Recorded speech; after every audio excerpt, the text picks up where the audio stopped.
This is a no spoilers review of The Darkest Mind starring Amanda Stenberg.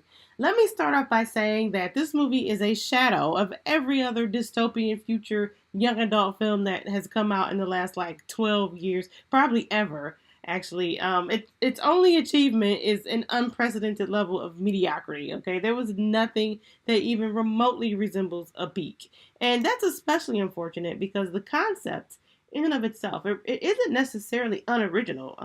It's just, I guess, the manifestation of that becomes like all the other movies, and it's just a bundle of cliches.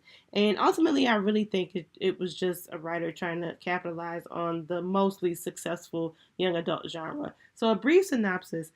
98% of kids under 18 died. Yes, they all died from some pandemic they named IAAN. And the kids that remained all developed powers.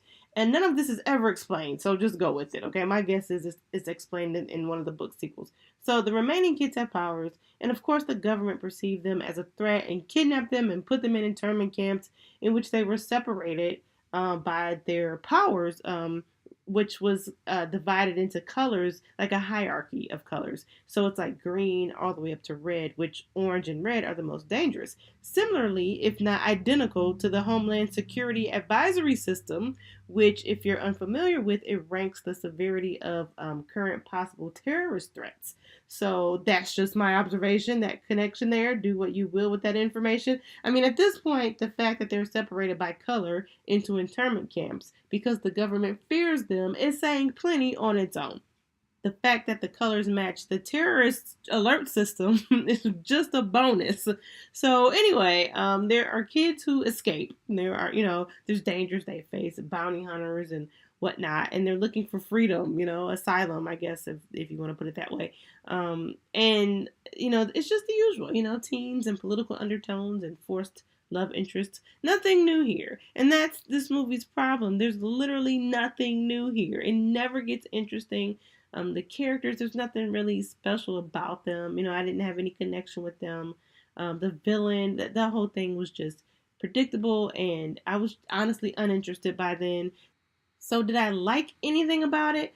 Well, like I said, the general young adult dystopia future thing isn't unique, but I still think the overall concept here had potential, had more thought been put into it. Having not even read the book, it still felt rushed. Without even knowing the story beforehand, it feels like the story was rushed. So I don't know if that was lost in the book to, screenplay transfer, or if the source material is the problem.